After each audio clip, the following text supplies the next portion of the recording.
Good morning, friends. Welcome back. Myself, Dr. Gibran Ahmed, presents to you Simply Pathology, and today we are back with another very interesting lecture. Today we are going to discuss hypersensitivity reactions in general. So what is my motive for this particular lecture?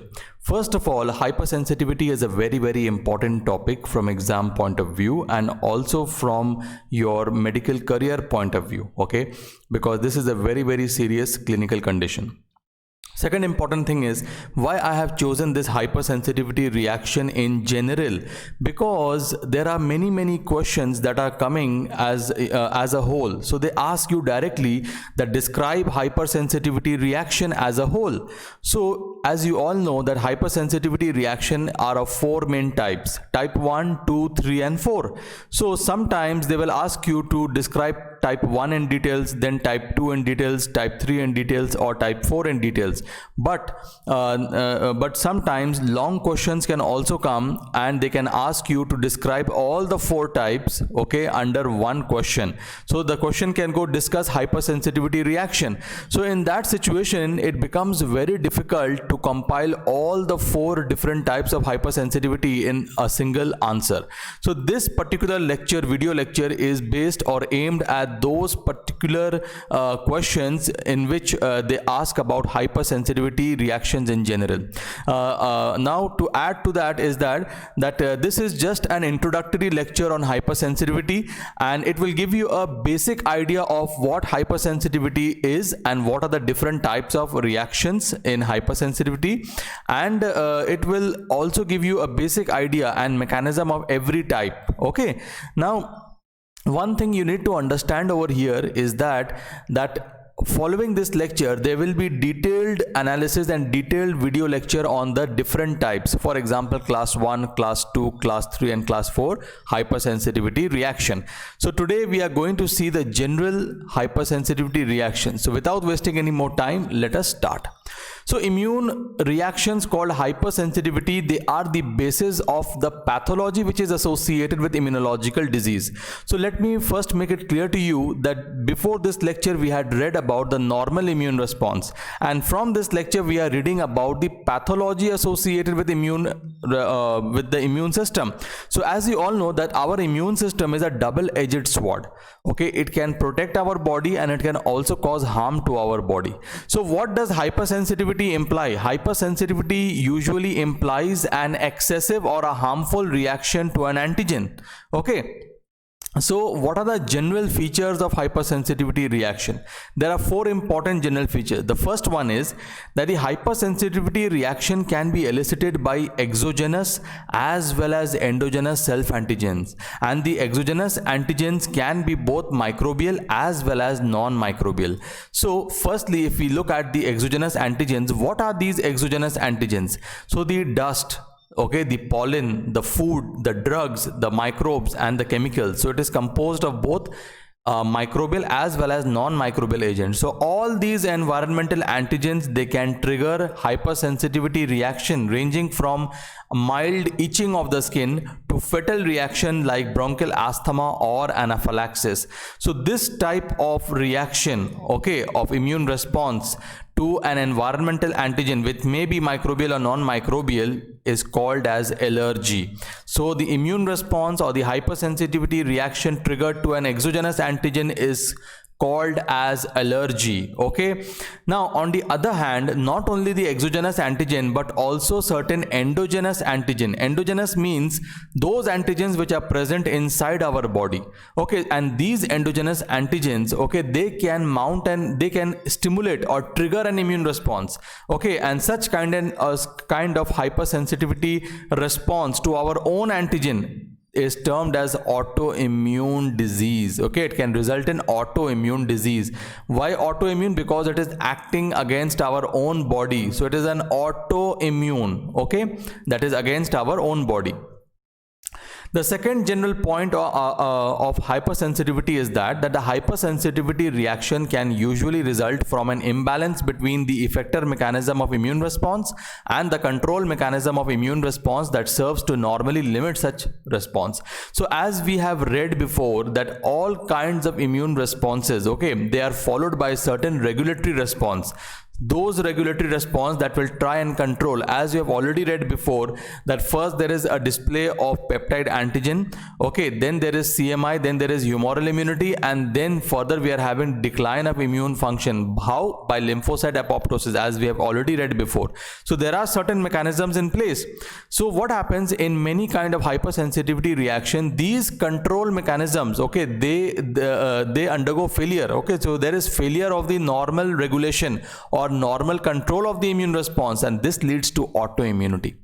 Now, the third general feature about hypersensitivity is that there is a development of hypersensitivity disease, both allergic as well as autoimmune, is often associated with inheritance of a particular susceptibility gene, and which may be both HLA as well as non-HLA related. So what is the meaning of this sentence? This means that, for example, certain individuals, they inherit certain genes from their parents, and such individuals, they are more prone to hypersensitivity as compared to other individuals. For example, you must have all noted in your class or in your or among your friends, there is one certain friend who always have a running nose, who will have a burning eyes, always he is always he is carrying a handkerchief and cleaning himself up. So what happens that these individuals are also normal like us, just the immune system is highly reactive or highly sensitive to even the normal antigens that is there in our environment. Okay. And the fourth important general feature is that the mechanism of tissue injury and hypersensitivity reaction, they are the same as the effector mechanism of defense against the infectious pathogen. Means the same immune system that is triggering certain response or certain mechanism by which it is killing the microbes, the same mechanism is being utilized to cause harm to our own body. For example, if you take a bullet or if you take a gun, okay, and with that gun if you shoot an enemy, okay, it will cause death by the same mechanism by which if you shoot yourself. Okay, so if the same gun that you are using to kill your enemy, you can also use it to kill yourself, the mechanism of death will be same, that is the bullet injury. Similarly, they are saying over here that the mechanism with which our immune system is killing the microbes, the same mechanism they are using to cause damage to our own body. Okay, so example, in hypersensitivity reaction, what happens that these reactions are poorly controlled, excessive, and they are misdirected. Means what? For example, two antigens entered our body. Normally for two antigens, two lymphocytes are recruited and they can go and control. But in hypersensitive individuals, instead of two lymphocytes, they recruit around 1000 lymphocytes for just two antigens. So what will happen? So the reaction is what? The reaction is excessive and it is poorly controlled. Means there is no proper regulation of this response and the reaction is misdirected. For example, normally there are certain antigens in our environment. Okay, we are not that sensitive to those antigens, but some individuals who are hypersensitive, they are even sensitive to those normal antigens. So these reactions are targeted against normally harmless environmental as well as self antigen. So hope these four general features of hypersensitivity is clear. Now moving ahead, classification of hypersensitivity disease. So there are four main types and the mechanism of all these four main types are in their word. Okay, for example, the type 1 hypersensitivity reaction is called as an immediate hypersensitivity reaction because it occurs immediately. Secondly, the type 2 hypersensitivity reaction, okay, it is antibody mediated hypersensitivity reaction because the main villain or the main causative role is that of antibody in such kind of hypersensitivity reaction. Now in the third type of hypersensitivity reaction, which is also called as immune complex mediated. So what is immune complex? So whenever an antibody will combine with an antigen, it will form a complex that is called as an immune complex, and that immune complex will cause certain hypersensitivity reactions in our body, which we are going to read about in details later. Thirdly, we are having the cell-mediated type 4 hypersensitivity reaction. Now here, majorly two cells are involved, mainly the CD4 plus helper T cells. They are responsible for the inflammation and damage, as well as CD8 plus T cells are involved. That is why we are calling it as cell-mediated hypersensitivity reaction. So there are the four main types of hypersensitivity reaction. So we start with type 1 hypersensitivity reaction. Now, First of all, for every type of hypersensitivity reaction, we are going to read the three headings. One is the mechanism, one is the histopathological lesions, and one is the examples. So what happens in type 1 hypersensitivity reaction? Remember, it is an allergic kind of reaction. It's an anaphylactic kind of reaction. So what is happening over here? Just let me explain to you in simple terms. What happens, for example, I am an individual and I am little bit sensitive to some food. For example, I have a peanut allergy. So the first time I will have peanut, nothing will happen to my body. But when the second time I am going to have that peanut, what is going to happen? There will be an anaphylactic reaction. Okay, there will be an allergic reaction. So this is an allergy to food. So what is happening initially, for example, if I'm having a peanut, there is a production of IgE antibody. So once our allergen, that is the peanut, comes in contact in our body, okay, they enter the body, they are going to trigger the formation of IgE antibody. Okay, the first time nothing will happen. This IgE antibody will go and bind to the mast cell. Okay, this is the first time. So this the first time that the antigen that I am coming in contact, our body is coming in contact with the antigen, I am said to have been sensitized, that I am sensitized to an antigen.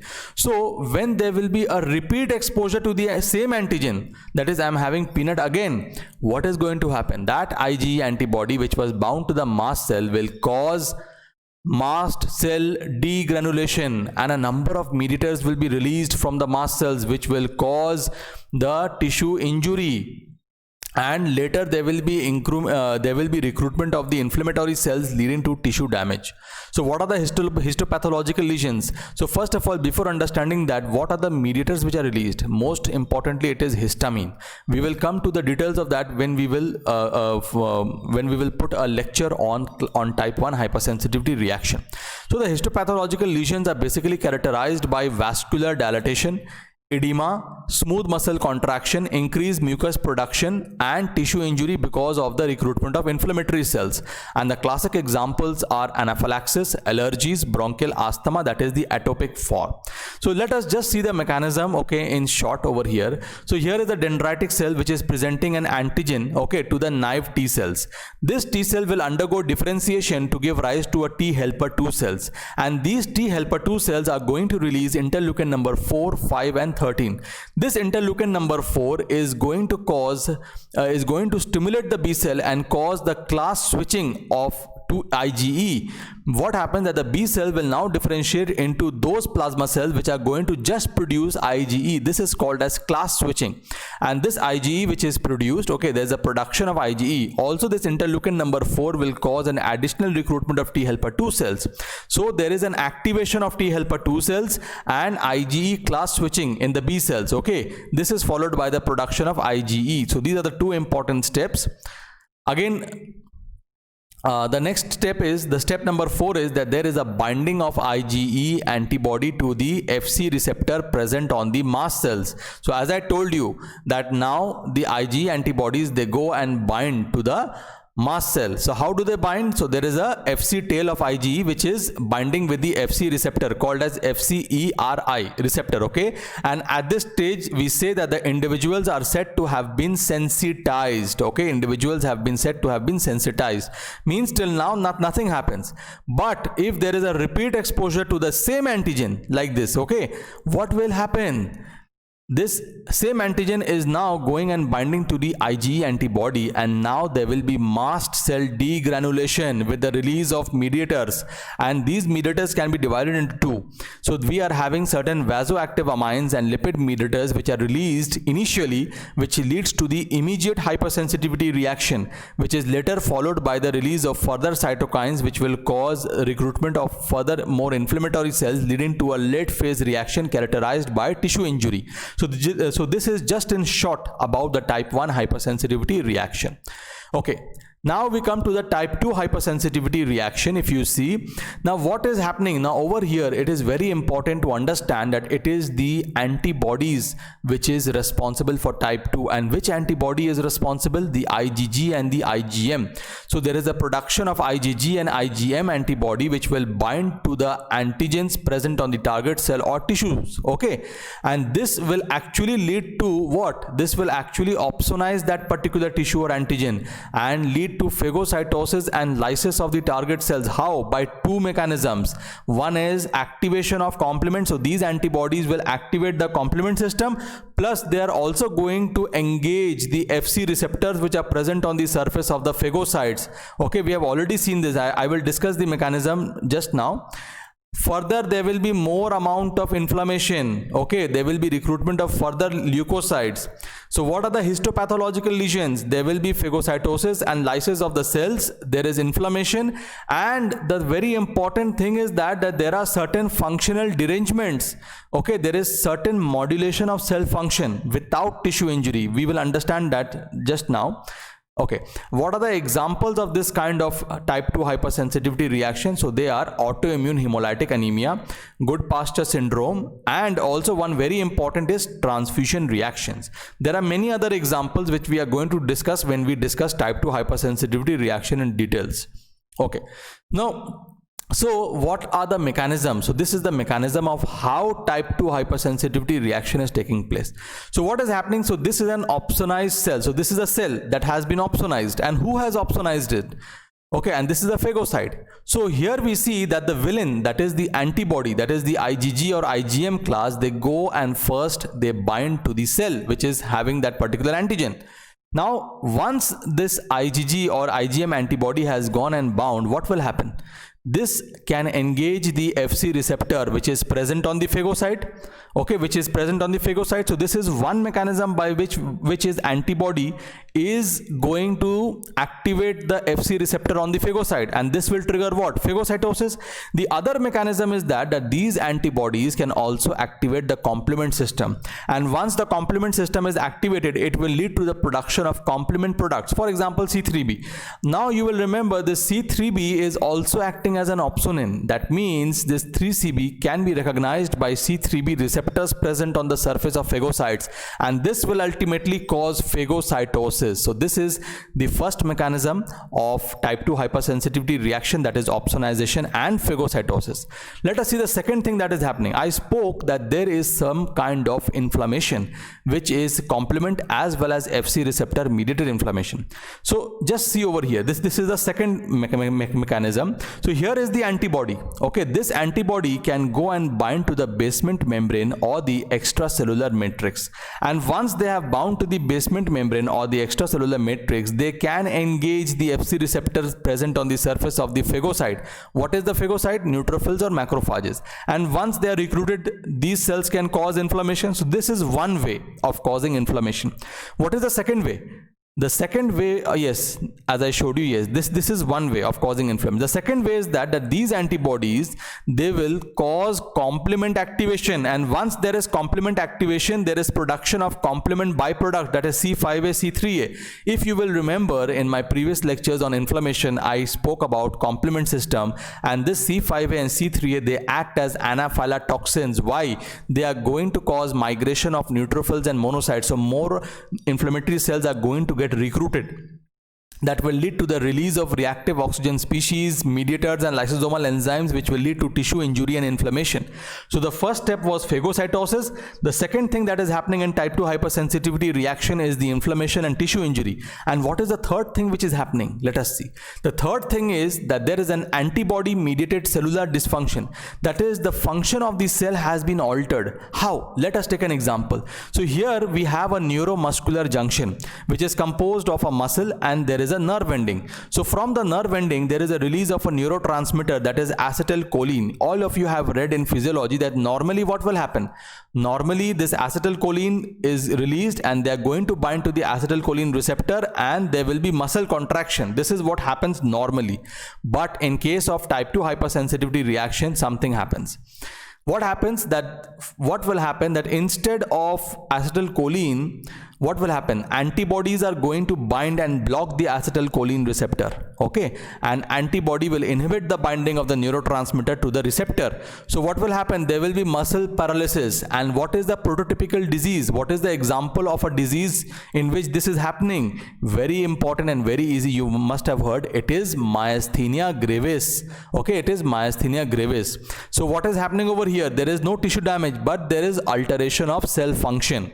Similarly, if you see in other disease, for example, we can see the thyroid epithelial cells, and they are having thyroid stimulating hormone receptor, TSH receptor. So whenever the TSH hormone is going to bind to the TSH receptor, there will be release of thyroid hormone.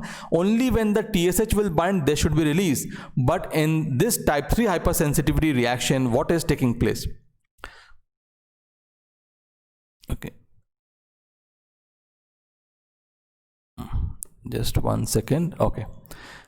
So what is happening in type 3 hypersensitivity reaction? So what is the basic thing in type 3 hypersensitivity reaction? In type 2 hypersensitivity reaction, what is happening? Again, over here I told you that antibody is the villain. This antibody is going and blocking or going and activating the TSH receptor. So even in the absence of the hormone TSH, there is release of thyroid hormones, okay? And there will be an excess amount of thyroid hormones in the body, and there will be features which are related to it. So over here, the antibody is stimulating the receptor without hormone. That is why I'm using the term that they are altering. So in case of neuromuscular junction, they are inhibiting, and in case of thyroid epithelial cells, they are stimulating without the need for a hormone. Okay, now just I would like to say which are all the disease. So in case of the first the disease, the prototypical disease is myasthenia gravis, and in case of the second example of alteration of cell function, it is Graves' disease. Okay, so this is all about the three main parts. First was opsonization, second was causation of inflammation, third is cellular dysfunction. All of them are antibody mediated, and they form part of type 2 hypersensitivity reaction. Now coming to the third type, that is the type 3 hypersensitivity reaction. So what is happening over here? Let us see. Now, as you all know, the type 3 hypersensitivity reaction is also called as immune complex mediated hypersensitivity reaction. Just remember, over here the villain is not only the antibody, but along with antibody we are having antigen. So there is a formation of antigen antibody complex which is acting as a villain. So once there is a deposition of the antigen antibody complex, it leads to complement activation, and you know, once the complement will be activated, it will cause the recruitment of the leukocytes as well as the monocytes by the complement products, as we have seen before. And this will lead to what? This will lead to the release of enzymes and other toxic molecules from the inflammatory cells, causing inflammation and tissue damage. So the histopathological characteristic histopathological lesion is necrotizing vasculitis. So necrotizing means what? Something which is causing necrosis. Which type of necrosis? Fibrinoid necrosis. And which part is basically involved? The vessels are involved classically in type 3 hypersensitivity reaction. So there is a necrotizing and there is a vasculitis, that is inflammation of the vessels. What are the prototypical diseases which are affected by type 3 hypersensitivity reaction? So SLE, some forms of glomerulonephritis, serum sickness, as well as Arthus reaction. Okay, so again the type 3 hypersensitivity reaction has three main steps. First step is the formation of immune complex. So whenever there is so this is the vessel, okay, this is the vessel. So whenever there is antigens in the circulation, they are going to stimulate the B cells, and B cells will differentiate into plasma cells, and they are going to release certain antibodies. Now once these antibodies are released, they are going to bind to the antigen and form what is called as an antigen antibody complex. Immune complex, yes. So what happens that once this antigen antibody complex deposition forms, it gets deposited on the vessels. So on the endothelium it will go and get deposited, and once it will get deposited, it will lead to activation of the complement system, and once the complement is activated, there is a recruitment of the neutrophils, as I told before, and ultimately there will be inflammation. Moving ahead, the third important step in the type 3 hypersensitivity reaction is that there is an immune complex mediated inflammation and tissue injury. How? Once this immune complex is formed, it is going to activate the complement system, leading to recruitment of the neutrophils, and these neutrophils are going to release lysosomal enzyme and reactive oxygen species and many other activators of the platelets, leading to platelet aggregation. Ultimately there will be vessel inflammation leading to vasculitis, and injury will follow. So these are the three important steps leading to type 3 hypersensitivity reaction. Okay, Let us look at the fourth important type, that is the type 4, also called as cell-mediated hypersensitivity reaction. Why it is called as cell-mediated? Because truly it is mediated by certain cells, mainly the CD4 plus cells and the CD8 cells. So what happens over here, once the T lymphocyte will be activated, mainly the CD4 plus cells, they are going to release cytokines which will cause further inflammation and macrophage activation. Okay, so this first step is CD4 plus mediated. The second step is T cell mediated cell cytotoxicity. This is CD8 plus mediated. Now what are the important histopathological lesions over here? So there is a perivascular cellular infiltration, there is edema formation, granuloma formation and cell destruction. The classical example of type 4 hypersensitivity are tuberculosis, type 1 diabetes mellitus, contact dermatitis and multiple sclerosis. We are going to read in details separately the type 4 hypersensitivity reaction, but over here we are just going to see the general features of each reaction. So let us look at the mechanism. So in the first mechanism, that is the cytokine mediated inflammation, that is mainly mediated by CD4 plus T cell. Here the antigen presenting cell along with the antigen will present it to CD4 plus T cell, leading to the release of cytokines, ultimately causing inflammation, and there is a recruitment of neutrophils and macrophage activation which will cause tissue injury. In the second mechanism of CMI, it is mediated by T cell mediated cytolysis, which is mainly mediated by CD8 plus cells. Here the antigen presenting cells along with the antigen will present to CD8 plus T cell, which will cause a direct killing of the cell which is harboring the antigen and will cause tissue injury. Okay, thank you very much guys for watching this lecture. Do share and comment if you have any doubts, and do share with those in need, and please don't forget to subscribe. Around 60% of my viewers, they have not subscribed as. Please do subscribe and please do share, and if you have any doubts, don't shy, please comment. I will explain all the doubts to the best of my ability. Thank you very much guys. Stay tuned for more lectures.